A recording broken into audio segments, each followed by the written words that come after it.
The man is pushing for closeness, knocking on a closed door. It's only going to get worse. This happened several times before. That's how it was. I brought her back before. But this time, I decided it was final. What does this phrase mean? No one actually brought anyone back.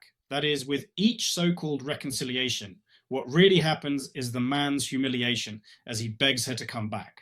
The girl enjoys this. She gets an emotional boost. Oh, look how this guy is chasing after me.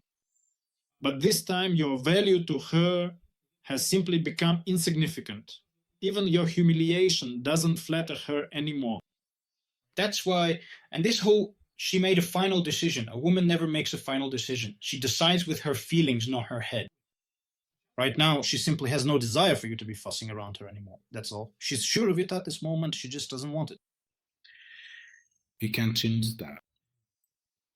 Due to various circumstances, he couldn't visit regularly. Again, it's the man who invests, the man who comes over. And when it comes up, I've seen this a lot in consultations, different cities, and the woman, for various reasons, can't fly or travel to see him, right? So the man is the one who has to make the effort. This will definitely affect the balance of significance. It's best not to start such a relationship in the first. You shouldn't. But if you already have, you need to resolve this issue as soon as possible. But again, how does a man usually resolve it? In consultations, men start saying, I'm ready to drop everything, sell my business, and move to her city to live with her. In other words, the man is willing to give up everything.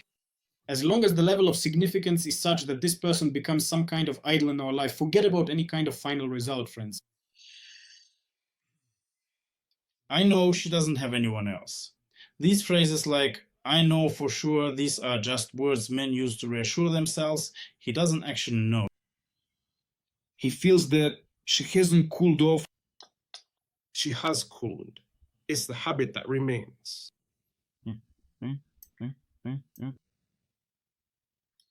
He realized his mistake, that he was constantly persuading her, turned into a doormat, even though he thought he was giving her his all. And it's happened several times already when you value someone who just walks all over you. So here we see, once again, it's a systemic mistake, right? A systemic mistake. The idea that if I give something, I get something in return, and everything will be wonderful. If it truly worked in that particular way, then I simply would not have a job. If we are talking about this particular case, can we actually get a result? Yes, we certainly can. But what really needs to be done? In reality, you just need to let it go, simply let it go, close the gestalt, and move on. But sometimes during a consultation, a man says, I understand everything, I really do. I know it's not worth it. Yes,